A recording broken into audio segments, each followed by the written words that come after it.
Good evening, Empire. Garrett here with this week's edition of Regent's Corner. So today we're going to put a little project video together where we're going to work on putting a couple of techniques we've done videos on in the past. So today we're going to make something not quite amp guard related, but still something cool, and you can customize it, and it's a great, easy project to do. We are going to make a key fob. Now this is a little bit different than your standard glorified mug holder key strap. This one's going to actually be something you can do at home, and great thing is you can make it from scrap leather, and it's also going to show you how to make patterns. So you start with the practice of pattern work. So now the way I'm going to do with my key fob is a kind of thing I learned on a YouTube video once. But so basically we're going to make kind of a dumbbell key. It's going to look like a dumbbell. So the first thing you do is get yourself some good, nice paper stock. This just happens to be paperboard. It doesn't have to be too thick, but you definitely maybe a little bit heavier than paper, but not anything too heavy. Now, how big you want your ring depends on how big a circle you have. It can be everything from a canister to there. So what we're going to be using today, I just happen to have a 50-meter roll of thread here. And the circle happens to be about 2 inches, which is what we're going to use today. So we're going to use that nice little marker,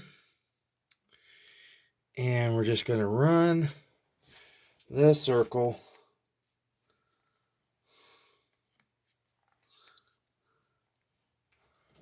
all the way around there. So now we have a nice 2-inch wide circle. Next, we're going to take a roller, and let's see. We're not going to quite make it that way. I'm just going to kind of eyeball this.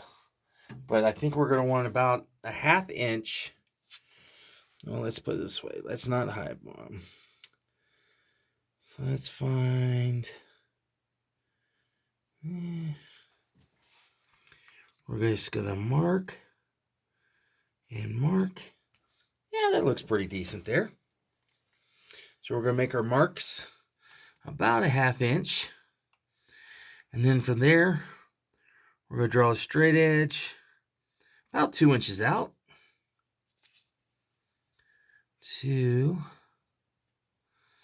About 2 inches out. And then we're going to take the circle once again. We're going to place it at the very end of that one. And we're going to make another circle.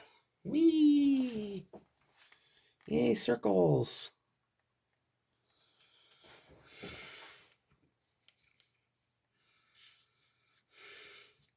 Okay. And now we have our base pattern. Obviously, we're going to get some scissors and we're going to cut that out. But once again, I already have a pre-cut one right here. This is a pattern I made from earlier. And so now we have our pattern. Now, of course, what leather do we put this on? Oh, this one may just be a little bit too small, but I got a piece here. So for leather, I would not go more than 5 ounce. 5 ounce is pretty thick for a key fob. This is one of those ones where if you have some thinner scrap leather laying around, I would go with maybe 3 to 4 ounce. I wouldn't really recommend higher than 5 ounce. That gets really thick for this specific project. That being said, once again, you want to make it from vegetable tan. Obviously, crow tan is just way too thin and flexible. You got to have some body to it. So once again, here I have one that's been pre-cut with 5 ounce leather. Now I'm going to show you a little trick on how to cut the circles, because you could sit here and try to cut a perfect circle, but I don't know about you, but I'm really bad about that. So what we're going to do is, and this is definitely not the most scrap friendly, but go work there, and you're just going to cut straight lines off. So that way, as I cut along, I keep cutting straight lines, and I can cut myself a really nice circle.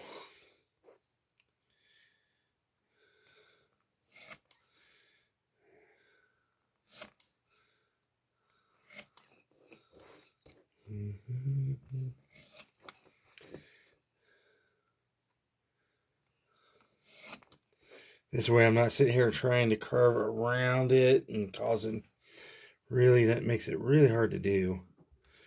Try to cut a perfect circle out of leather, especially if it's thick leather or thicker leather. And this will work on just about any circle. It's a great way to get around corners and edges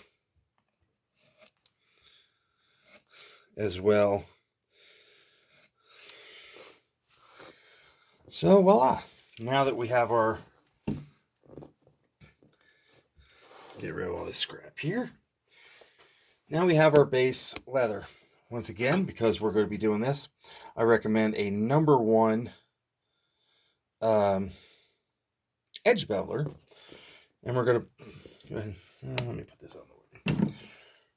And then we're just going to bevel the edges here real quick.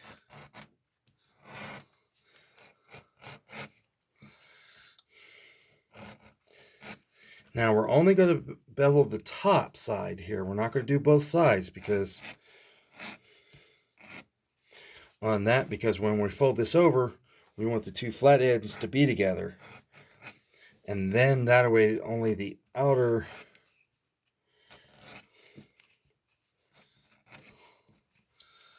edges will be stuck together. Clean that all out. So this way, when I fold it over, these ends will match up. And it's a little rough right now, but that's okay. We'll fix about that later. Now at this point, this is where you get to be creative. You can do all kinds of stamp work. You can dye it. You can add 3D stamps. You can even do, I guess for the sake of this, oops. So you can even add conchos or buttons or really anything you want to do. Now me personally, let's go ahead and start getting this wet, because we're going to need that wet to do any carving. And we want to head, so just like my earlier casing videos, just some light surface casing will be plenty enough. The leather there, just there, and we're going to let that dry for a minute while we decide what we want to do with it. As I was saying, if you want to make this a little more AmpGuard related, come on, you can add all kinds of different buttons or conchos. So for example, we could add a really cool button on there. If we wanted to, do that for there, I might just for this one, if we want to do something a little more mundane that I think would look really cool, is you could do something like that. It's really, sky's the limit for whatever you want to do with it as far as design goes. We could also put in, like I said, we could stamp it. We can do texture stamping and all this. So one of the things I like to do is I like to add a little texture. So I'm going to take my stitch groover and slowly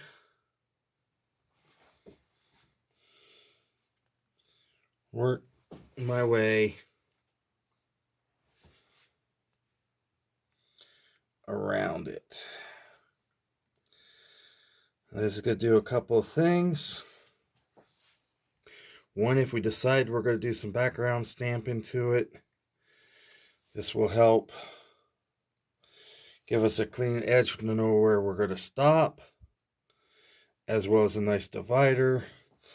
It's a little rough right now. That's okay. We're going to hide most of that anyways. So now that's obviously optional. This is all a matter of how you want to do it. It's your piece. Now we're going to want to fold, and typically what I do is I like to use a 220 sand block. And we're just going to hold that together with the fingers for now. And we're just going to smooth that all out, and that's going to even it all really nice and even. So that way when it's all said and done, you'll have a really nice there. Okay, so this next stage of this is, now that we've established that, we got to decide what we're going to do. Are we going to concho? We're going to do this. So I'm going to tell you what. We're going to go ahead and we're going to put in a concho. So what I like to do is go ahead and take the screw back out.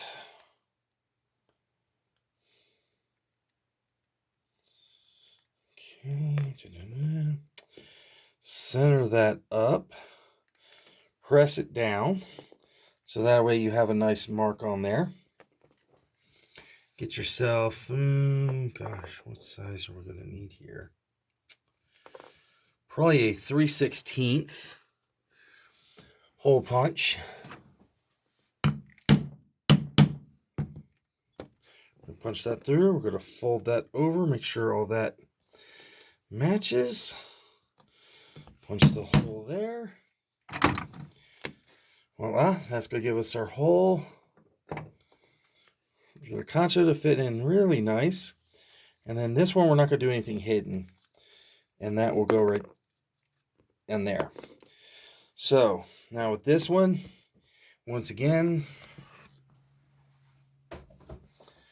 well, let's do my favorite. I'm just going to do a little demo here. I'm just going to put in, trying to keep this video down to a reasonable amount of time. So we're not going to do anything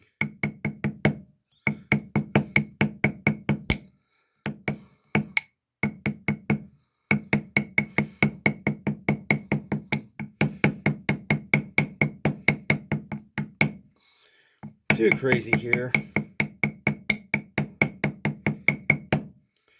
Now, obviously, I would work this a lot more.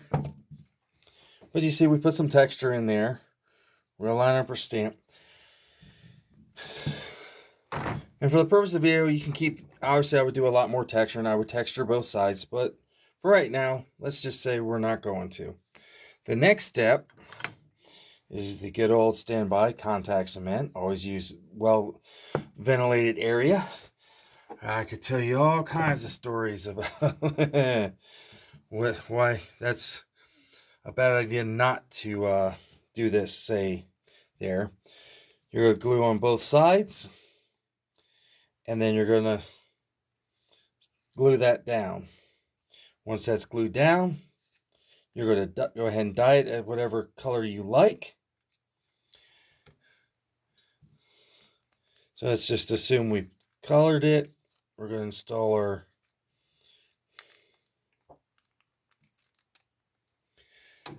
concho here. Now, it also wouldn't hurt if you use a little bit of blue Loctite in there to make it more fixed thing, so it doesn't work itself out over time. Which is your thread locker blue, always blue, never red. Red is permanent. You will have to take a torch to this to get that red off. But we have the basic shape. You got this thing there. And of course the all-important key ring. So we're going to just throw this on there, all for demo purposes. And then once you have this all dyed and colored, and you put that ring on there, like I said, we'll just sand this down, smooth it out a little more, and you keep working your edge, And it'll be making a little bit of a mess, but you don't want too aggressive. We're just trying to smooth out the leather. So I recommend at 220, maybe a 180. You definitely don't want to go down to a 60 or 80 grit. That's just too much. All we want to do is smooth out that there. And you can do this to all your edges, and this will help over time really make you some really slick, smooth edges.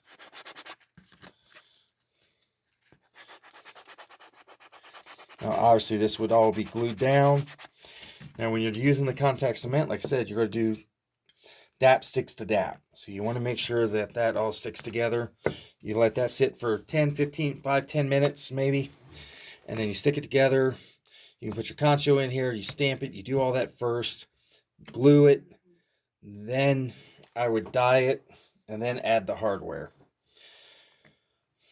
So we're not going to quite go through all that process because I just don't have the time for that for this video. Otherwise, it'd probably be like a 30, 40-minute video, and everybody would seriously lose interest listening to me talk that long about leatherwork. Now, I am planning on working on a new series of videos coming up in hopefully the next month or two, maybe the next rain as Imperial Region. I'm going to start looking into maybe some woodworking, possibly some wood burning, and some other just different things. So if you're interested in that, let me know. So now, like I said, texture is completely optional. I would normally texture both sides. We'd glue this down, stick it, do all your artwork so it's there, glue it there. I wish I had one that's finished one I made before, but I might finish this one off a video. But anyways, that is a quick and easy way to make a keyring chain. And the great thing is you make it from scrap. You can do all kinds of lovely stuff with it. I really like that compass. And so it's a great beginner project, something that would be very useful, and you can give them away as gifts. Or you could even tie it off and make it like a load of them for as far as belt favors for, say, friends, company, even event tokens. People are always looking for love to event tokens. You can make it like really cheap event tokens out of that. Just throw a stamp on there and boom, you're done. Now, obviously this one's a bigger one at 2 inches. You can like anything circular, any kind of cup, any kind of